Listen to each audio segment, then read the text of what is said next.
KSRTC bus സർവീസുകൾ നിർത്തിവെച്ചതോടെ ദുരിതത്തിലാണ് പെരുമാതുറക്കാർ. ചിറയൻകീഴിൽ നിന്ന് പെരുമാതുറയിലേക്ക് bus ഒന്നുമില്ല. തിരുവനന്തപുരത്ത് നിന്ന് അവിടേക്കുള്ള രാത്രികാല സർവീസുകളും നിർത്തിവെച്ചിരിക്കുകയാണ്. ഞങ്ങൾ ഇന്ന് പോകുന്നത് പെരുമാതുറയിലേക്കാണ്. ബസ്സില്ലാത്ത പെരുമാതുറയിലേക്ക്. ഞങ്ങളുടെ കൂടെ 2 പേർ കൂടിയുണ്ട്. ഞങ്ങൾക്ക് ചിറയൻകീഴ് വെച്ച് ഓട്ടോ കാത്തു നിൽക്കുകയായിരുന്നു. ബസ്സിലല്ലേ ചേച്ചി? ബസ്സിനൊക്കെ ഭയങ്കര ബുദ്ധിമുട്ടുണ്ട്. ഞങ്ങൾക്ക് ഇങ്ങോട്ട് വരാൻ ബസ്സില്ല. പെരുമാതുറയിൽ നിന്ന് ഇങ്ങോട്ട് വരാൻ ബസ്സില്ല.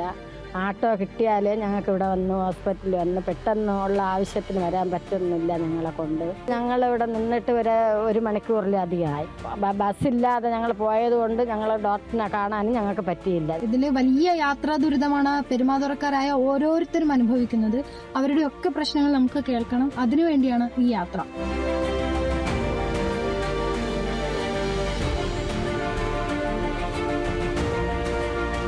ചിറയൻകീഴ് പെരുമാതുറ സർക്കിൾ സർവീസ് നിലച്ചിട്ട് കാലങ്ങളായി. ചിറയൻകീഴ് ഗ്രാമപഞ്ചായത്ത് ഓഫീസിലെത്താനും താലൂക്ക് ആശുപത്രിയിലും റെയിൽവേ സ്റ്റേഷനിലും ആറ്റിങ്ങൽ ഭാഗത്തേക്ക് എത്തുവാനുമൊക്കെ ഈ സർവീസ് ഏറെ പ്രയോജനകരമായിരുന്നു. വഴിയുടെ സ്റ്റാൻഡിൽ നിന്ന് ഓട്ടോറിക്ഷയിൽ ഒരു 10-15 വരെ കുത്തി നിറച്ചുകൊണ്ടാണ് ഇപ്പോൾ കൊണ്ടുപോകുന്നത്. മൂത്ത പെങ്ങൾ ഹോസ്പിറ്റലിൽ കിടക്കണം. ഞാൻ ഈ വന്ന് ഡ്രസ്സ് അവർക്കുള്ള ഇടാനുള്ള ഡ്രസ്സ് കൊണ്ടാണ് വന്നത്. 1.5 മണിക്കൂറിൻ്റെ നിൽക്കുകയാണ്. ഇവിടെ ബസ്സില്ല, ഒന്നുമില്ല. ഞങ്ങൾ എന്ത് ചെയ്യണം? 7 മണി കഴിഞ്ഞാൽ തിരുവനന്തപുരത്ത് നിന്ന് പെരുമാതുറയിലേക്ക് സർവീസ് ഇല്ല. പകലുള്ള ബസ്സുകൾക്ക് കൃത്യമായ സമയവുമില്ല. ഓൾറെഡി രാവിലെ മുതൽ ഈ വൈകിട്ട് വരെ 6 മണി വരെ ബസ്സുണ്ട്. അതായത് തിരുവനന്തപുരത്ത് നമ്മൾ പെരുമാ റൂട്ട് ബസ്സുണ്ട്. പിന്നെ അത് കഴിഞ്ഞിട്ട് 6 മണി കഴിഞ്ഞ് 7 മണിയാവും ഡൗൺ ആവും.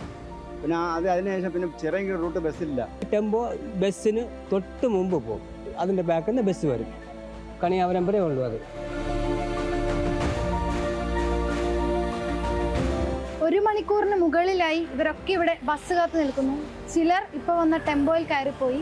തിരുവനന്തപുരത്തേക്ക് പോകേണ്ട ആളുകൾ ഇപ്പോഴും ഈ 1 മണിക്കൂറിന് മുകളിലായി ഇവിടെ കാത്തിരിക്കുകയാണ്. ഈ കാത്തിരിപ്പ് നീളുക തന്നെ ചെയ്യും, അധികൃതർ ഇടപെടുന്നത് വരെ.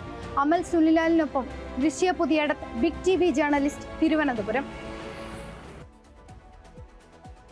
ഈ പ്രശ്നത്തിന് ഒരു പരിഹാരം കാണണമെന്നതാണ് അധികൃതരോട് നമുക്ക് പറയാനുള്ളത്. കാരണം സാധാരണക്കാരായ മനുഷ്യരാണ്. അപ്പോൾ സർക്കിൾ സർവീസസ് ഒക്കെ ഇല്ലാതാകുമ്പോഴേക്കും അവർക്ക് വലിയ ബുദ്ധിമുട്ടാണ്. Big TV, without fear or favor.